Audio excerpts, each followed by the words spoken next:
اعوذ باللہ من الشیطان الرجیم بسم اللہ الرحمن الرحیم ربی اشرح لی صدری ویسر لی امری واحلل عقدۃ من لسانی یفقہوا قولی رب زدنا علما وارزقنا فہما آمین یا رب العالمین۔ اچھا جی، آیت نمبر 17 میں ہم نے پڑھا شیطان چاروں طرف سے انسان کو گھیرے ہوئے ہے، یعنی یہ ایک ایسا دشمن ہے جو ہر وقت ہمیں چاروں طرف سے گھیرے ہوئے ہے۔ اب میں اور آپ مطمئن نہیں ہو سکتے، کسی طور مطمئن نہیں ہو سکتے، کیونکہ یہ چاروں طرف سے گھیرے ہوا ہے کہ میں نے بہت نیکیاں کر لیں، یا میں اس معاملے میں تقویٰ رکھتا ہوں، میں اس معاملے میں بہتر ہوں۔ نہیں، یہ نہ سوچیں، کیونکہ یہ چاروں طرف سے گھیرے ہوئے۔ اس نے خود کہہ دیا ہے، اس نے کہا کہ پھر میں لازماً ان کے آگے سے آؤں گا۔ بین ایدیہم، اید ید کسی کو کہتے ہیں؟ ید ہاتھ، عید اسی سے ہے یعنی سامنے، اور ہاتھ کبھی پیچھے نہیں جا سکتے، سامنے ہے۔ تو ایدیہم، عید سامنے، ٹھیک ہے، اور عید ید سے، ید کا مطلب ہاتھ ہوتا ہے، رفع یدین، یدین دو ہاتھ کے لیے، تو عید دو یعنی سامنے کا معاملہ، ہم ان کے۔ تو اب شیطان کہہ رہا ہے میں ان کے سامنے سے آؤں گا، ومن خلفہم، اور ان کے پیچھے سے آؤں گا۔ کیا مطلب پیچھے سے آنا کیا ہے؟ دنیا کا شوق ختم ہی نہیں ہو رہا، زندگی کا، دنیا کا، پیچھے سے آؤں گا۔ بعض اوقات یہ بھی ہوتا ہے کہ ہم ماضی کی کوئی بات نہیں بھول پاتے، ہم نماز میں کھڑے ہوں گے، آپ دیکھیں ہمیں پیچھے کی کتنی یادیں ہمارے ساتھ ساتھ چلیں گی، ہر بات نماز میں یاد آئے گی، ماضی۔ اور جو ماضی کو یاد رکھتا ہے وہ سب سے زیادہ کیا کرتا ہے؟ غمگین رہتا ہے، خوف میں۔ آیت نمبر 17 ہم کر رہے ہیں، ٹھیک ہے۔ میں ان کے سامنے سے آؤں گا۔ سامنے سے آنا کیا ہے؟ میں نے ان کو آخرت نہیں یاد کرنے دینی۔ آخرت کہاں ہے؟ ہمارے سامنے ہے، سامنے کی زندگی ہے، ٹھیک ہے۔ ان کو آخرت نہیں یاد کرنے دوں گا۔ ومن خلفہم، پیچھے سے آؤں گا۔ دنیا کا شوق نہیں ختم ہوگا، دنیا کے شوق ہی دلاتا رہوں گا۔ وعن ایمانہم، ان کے دائیں سے آؤں گا۔ دین کی باتوں میں ان کو مشکوک بناؤں گا، دین کا کام ان کے لیے مشکل کر دوں گا۔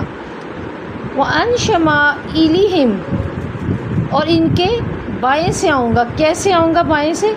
گناہوں میں دلکشی پیدا کر دوں گا، ان میں خوشی حاصل کریں گے، یہ دلکشی ہے، برائی نہیں لگے گی۔ تو ابن عباس رضی اللہ کہتے ہیں آگے سے دنیا، پیچھے سے آخرت، دائیں سے نیکیاں، بائیں سے برائیاں مراد ہے، یعنی دنیا کی رغبت، آخرت سے نفرت، نیکیوں سے عداوت اور برائیوں سے محبت ان کے اندر میں پیدا کر دوں گا۔ وَلَا تَجِدُ أَكْثَرَهُمْ شَاكِرِينَ، اور اللہ کو کیا کہہ رہا ہے؟ اکثر کو آپ شاکر نہیں پائیں گے۔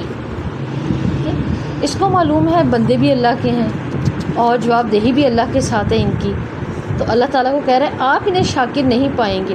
اور اس کو یہ بھی معلوم ہے کہ اللہ ہی پسند کرتا ہے اپنے شاکرین کو، پھر یہ شاکر اس نے بات کیوں کی؟ اس کو معلوم ہے اللہ کے فیورٹ VIP لوگ کون سے ہیں؟ شکر گزار، تو اس نے شاکرین ہی کی بات کی ہے۔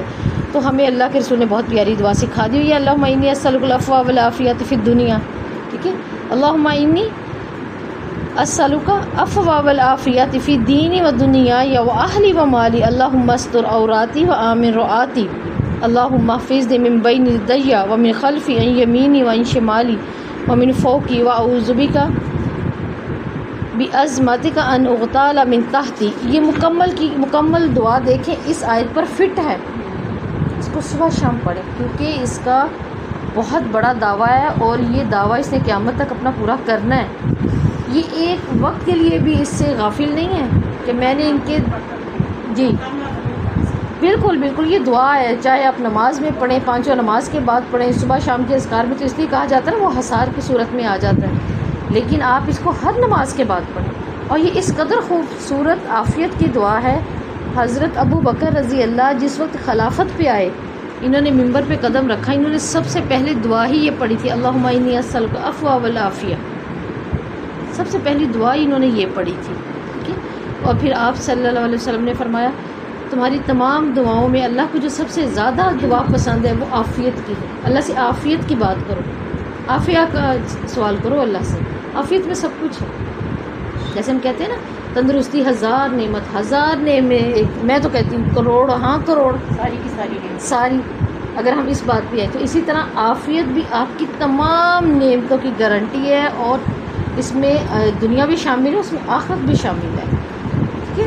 تو اللہ تعالیٰ نے بہرحال اس کو کیا کہہ دیا کہ تو کیا کرے گا، ٹھیک ہے. قال اخرج، کون فرما رہے ہیں، اتر جا، منہا، اس سے، مذعومم زا الف میم، یہ اس کا روٹ ہے، زا الف میم، جی یہ روٹ ہے اس کا مطلب ہوتا ہے بہت سی ندامت کے ساتھ. کچھ بھی ہے لیکن ندامت کے ساتھ ہے، کوئی بھی عمل ہے ندامت زدہ عمل ہے. مدحورا، دال ہا را، مدحورا یہ کہتے ہیں ہر طرح کی خیر سے دور ہو کر ذلت اور خواری میں ڈل جانا. جی ہر طرح کی خیر سے محروم ہو کر ذلت و خواری میں ڈل جانا. تو مدحورا لفظ دال ہا را دھدکارا ہوا، مردود بھلائیوں سے ہی دور. لمن تبعک منہم، لأملأن کا روٹ ورڈ ہے میم لام حمزہ، میم لام حمزہ، بھرنا، اچھی طرح فلفل کر دینا. اس کا کیا ہے؟ اچھا لأملأن، میم لام حمزہ. تو اللہ تعالیٰ کہہ رہے ہیں جا نیچے اتر جا، دھدکارا ہوا ہے تو، یقیناً جو بھی تیری پیروی کرے گا میں لازماً اسے جہنم میں جمع کروں گا، بھر دوں گا، جمع کر دیں گے اللہ تعالیٰ. اب بنی اسرائیل میں بھی ایک جگہ اللہ تعالیٰ آیت نمبر 65 میں وہاں کہتے ہیں، اللہ تعالیٰ نے وہاں فرمایا ہے اس کو، قال اذهب فمن تبعك منهم فإن جہنم جزاؤكم جزاء مغفورا. پھر ان میں سے جو بھی تیری پیروی کرے گا تو تم سب کا بدلہ پورا پورا ہے. اور کیا ہے تم سب کا پورا پورا بدلہ؟ جہنم. واستفزز من استطعت منہم بصوتک واجلب علیہم، اب تیرے سے جو ہوتا ہے کر، تو اپنی آواز سے بھی ان کو بہکا، اپنے سواروں سے بھی، اپنے پیادوں سے بھی، اور ان کے مالوں اور اولادوں میں سے جو تو نے حصہ لینا ہے لے لے، ٹھیک ہے. اور ان سے وعدے کر، اور شیطان انہیں دھوکے کے سوا کوئی وعدہ دے گا بھی نہیں. یہ خود اللہ تعالیٰ کہہ رہے ہیں. دیکھیں اللہ تعالیٰ نے کتنی بڑی اس کو اجازت دی، جا جو کرنا ہے کر، وعدے بھی دے. سب سے بڑی چیز تو وعدہ ہے، جس کو بھی ابھی آگے سمجھ آئے گی ہمیں اگلی آیتوں میں. یعنی تو نے جو کرنا ہے نا کر، ٹھیک ہے. فی مالی، ان کے مال میں سے بھی حصہ لے، اولادہم، ان کی اولاد میں سے بھی حصہ لے، اور کیا کر، وعدہم، وعدے دے ان کو. اور وہاں پہ ایک چھوٹا سا آیت مطلق کا وقف ملے گا آپ کو سورہ فاطر کی آیت نمبر 65 میں. اللہ نے بات روک دی، آگے سے اللہ تعالیٰ نے خود بات کی، وما یعدہم الشیطان الا غرورا. لیکن سوچ لو دھوکہ ہے اس کی بات، اور تمہیں جو بھی کہے گا نا وہ تمہیں دھوکہ دے گا. ان عبادی لیس لک علیہم سلطانہ، لیکن اللہ تعالیٰ ساتھ ہی وہاں پہ کہتے ہیں میرے بندوں پر تمہارا کوئی غلبہ نہیں ہوگا، میرے بندوں پر تمہارا کوئی غلبہ نہیں ہوگا. ٹھیک ہے. کیوں نہیں ہوگا؟ وکفیٰ ربک وکیلا، کیونکہ ان کا وکیل کون ہے؟ اللہ. اور یہ ہر کسی کے ساتھ تھوڑی ہے ایسے، صرف اس کے ساتھ ہے جس نے اللہ کو اپنا کارساز مانا. یہ ہر کسی کے لیے نہیں ہے کہ اس کی کوئی دلیل سلطان زور ہی نہیں ہوگا اس کے اوپر. تو پھر اللہ تعالیٰ دیکھیں آگے کس قدر خوبصورت الفاظ میں بتائیں گے کہ آدم اور حوا کو جنت میں بساتے ہوئے اللہ نے حکم کیا دیا، یا آدم، یا کیا ہے حروف ندا، ٹھیک ہے. اور یا کے اندر کیا آ گیا ہے یہاں پر؟ شفقت، محبت. یا آدم اسکن، اے آدم، آیت نمبر 19، اے آدم تو ٹھہر جا. سکن، سکن کیا ہوتا ہے؟ سکون. صرف رہنا ہی نہیں ہے، انسان زندگیاں گزار جاتے لیکن سکون کے ساتھ نہیں گزار پاتے. یہاں سکون بھی ہے. یا آدم، اے آدم سکون سے رہ، تو انتا اور وزوجک الجنہ، تیری بیوی بھی. رہنا کہاں ہے؟ جنت میں. کہتے ہیں اللہ تعالیٰ بس اپنی جنت دے دے، ہمیں گھر ملے آخرت کا تو جنت میں ملے. اور دیکھیں اصل ہمارے ماں باپ کا گھر کون سا ہے؟ جنت. اللہ تعالیٰ کہتے ہیں تم رہو نا جنت میں. یہ سوال اللہ تعالیٰ کا ہم سے ہی ہے کہ اگر تم شکر ادا کرو، تم خیر کے کام کر لیتے، تمہارے لیے بہتر ہوتا. مجھے کیا کہ میں تمہیں عذاب دوں، ہے نا؟ میں تو جنت تمہارے لیے بنائی ہے. فکولا، حمزہ کاف لام عقل، کھانا. فکولا، تو کھاؤ تم دونوں. یہاں لام الف لا آیا ہے حروف مدہ، الف سے پہلے زبر، ٹھیک ہے. یہاں پر مدہ کے ساتھ بات آئے گی الف مدہ کے، اور اس کا مطلب ہوگا دونوں دونوں، ٹھیک ہے. فاقولا دونوں کی بات آ گئی، لمبا ہوگا، ہم اس کو فاقولا نہیں کہیں گے، فاقولا، جیسے الف مدہ کو ہم 2 حرکت لمبا پڑھتے ہیں تھوڑا سا. فاقولا بس کھاؤ تم دونوں، من حیث شئتما جہاں سے چاہو تم دونوں، ولا اور نہ جانا، تقربا تقربا میں الف ہے، تقربا تم دونوں قریب، ہاذہ الشجرۃ اس درخت کے، فتکونا تو ہو جاؤ گے تم دونوں، من الظالمین ظالموں میں سے ہو جاؤ گے. اللہ تعالیٰ حضرت آدم کو جنت میں بسا کر کیا کہتے ہیں، آدم اور ان کی بیوی کے لیے جنت اپنی وسعتوں کے ساتھ کھول دی. یہ جو اتنی پیاری بات ہو رہی ہے نا، اسکن سکون برتو رہو دونوں، تو اس کا کیا مطلب ہے، کھول دی. ہم کسی کے لیے بہترین کمرے کا بڑا دروازہ کھول کے کہتے ہیں بہت بہترین طریقے سے، یہ آپ کے لیے کھلے ہوئے ہیں، آپ آئیں بس سکون سے بیٹھیں اور رہیں. اللہ نے جنتوں اپنی ساری جنتوں کی وسعتیں کھول دی، انہیں آزادی دی، جس چیز کو چاہو کھاؤ. یہ چیز ہمیں کیا بتا رہی ہے، حیث شئتما جہاں سے مرضی کھائیں، جہاں مرضی چلیں پھریں، جو کرنا ہے کرو. کتنا رحمان ہے نا رب، جب اپنے وعدوں کی بات کرتا ہے تو پھر ساتھ میں کتنے بڑے بڑے انعام بھی دیتا ہے. جہاں سے مرضی کھاؤ، ٹھیک ہے، لیکن کیا نہیں کرنا، قریب نہیں جانا اس درخت کے. وہ درخت کس چیز کا تھا اس کے بارے میں نہ آپ صلی اللہ علیہ وسلم نے بتایا اور نہ ہی اس کی کوئی کھوج ہے، ٹھیک ہے.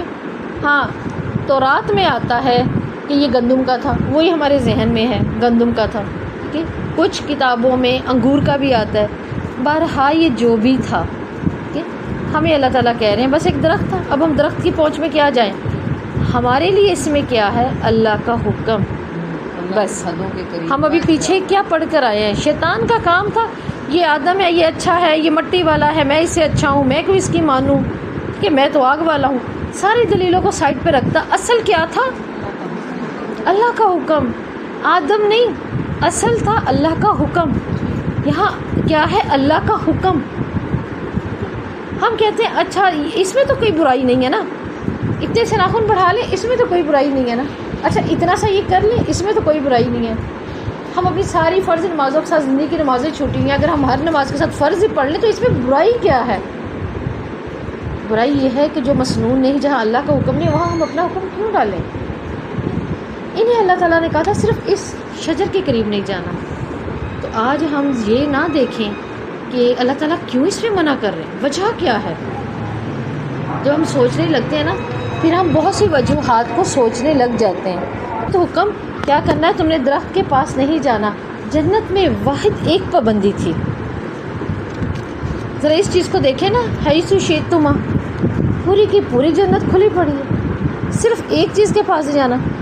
کروڑ ہاں درخت ہوں، ہر طرح کا درخت ہو، اور کہا جائے بس اس ایک درخت کے پاس جانا، تو اس ایک درخت میں کیا ضرورت، اللہ کی کیا اور نعمتیں نہیں ہیں.